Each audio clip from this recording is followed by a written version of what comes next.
Welcome to Mystifying Miracles. In today's story, I am going over Ruth Woroniecki, who climbed Mount Cucamona. She actually ends up surviving a fall.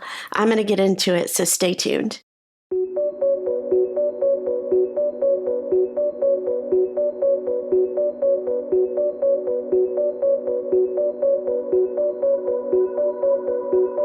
Cucamona Peak is said to be one of Los Angeles's most popular mountaintops. It rises over 8,000 feet, and it was on Christmas Eve in the year 2022 when 40-year-old Ruth Woroniecki told her family that she was going out for a quick hike and that she would be back by noon. That day, the high was supposed to be 70 degrees, the sky was a beautiful blue, so it was a perfect day for a hike. Ruth grabbed her trekking poles and she rode on down to the Middle Fork trailhead. She had planned to go as far up the mountain as she could within a 3-hour time period. And if the trail was clear, she was going to go ahead and try to go up to the summit. And if she was going to be able to do that day, the total trip up there and back would be 17 miles. And while that sounds like a lot, for Ruth, not so much. Reason being, she had been training for a triathlon,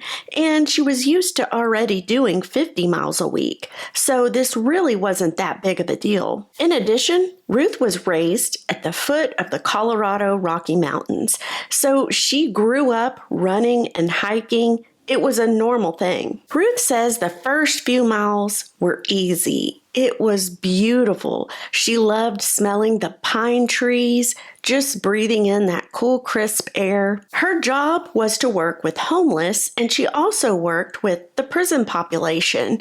So due to her work, she saw quite a bit of sadness. So getting out for these kind of hikes and just being in the outdoors, it was reviving. It recharged her batteries. Ruth says that as she came upon the saddle of Cucamona Peak, that conditions were great. And because it wasn't too crowded and the trail was clear, all seemed well, she decided to take a moment to text her mother just to let her know that, all right, I'm going to try to head for the summit. Snow covered everywhere across the San Gabriel Mountains. Ruth decided to take some pictures, and then she spent about 30 minutes up there, and around 10 a.m., she started back down. Ruth says that once she made it to the saddle part of Cucamona again, going back down, that things began to change. The trail itself went back into these trees, and it was very shaded for quite a while.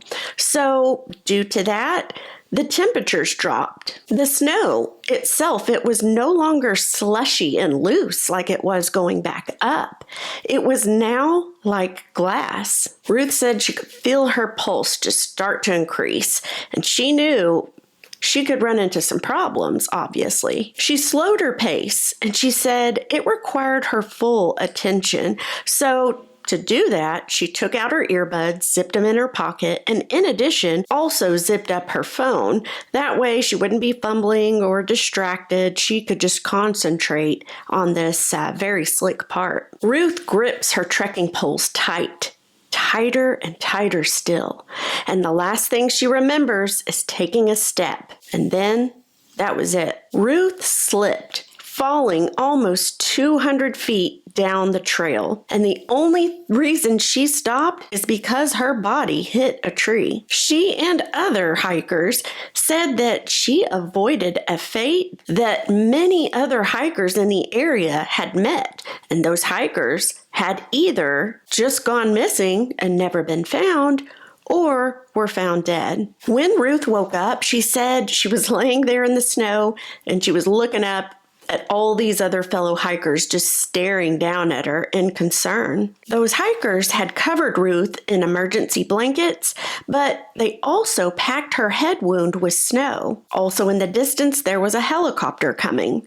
But due to the high winds, they were having trouble landing, and also, because of those high winds, they were not able to drop a cable for a rescuer to come down and get Ruth. And during this whole time, Ruth remembers that unbearable pain just all throughout her body. She said particularly her neck It was just excruciating. A few of the hikers that had helped Ruth, they led her down to another safe area to where the helicopter could get to her. That place was another 200 feet down the trail, unfortunately. So Ruth remembers that walk and just every step, the pain, especially in the neck. But she finally was able to get into the helicopter once down to a safe area, and they airlifted her to a trauma unit at Pomona Valley Hospital Medical Center. As Ruth is in the helicopter heading for the hospital, it was about 2 p.m.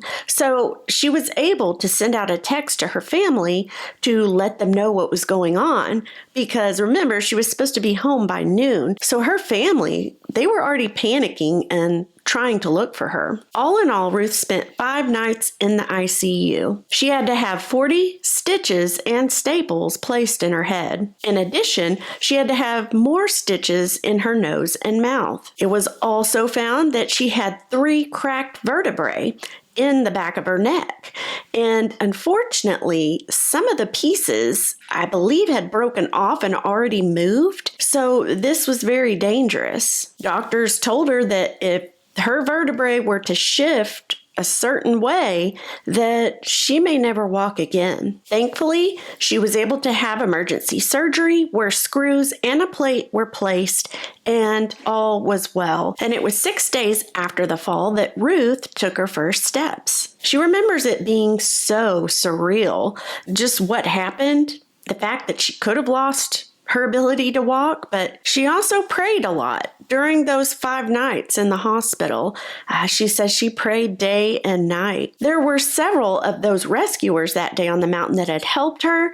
They sent in letters and texts to her, just kind of emphasizing how much of a miracle her life was and that she survived. I mean, if you're especially an experienced hiker, I can assume they saw many accidents and things. So falling 200 feet and hitting a tree, that's crazy. But anyway, Ruth survived and there were no lasting effects with the walking. Definitely miracles throughout this story. I hope this story was a blessing to you guys, and I hope you enjoyed it. Let me know your thoughts in the comments, and thank you for watching. Thank you for being here, and I'm going to see you guys next time.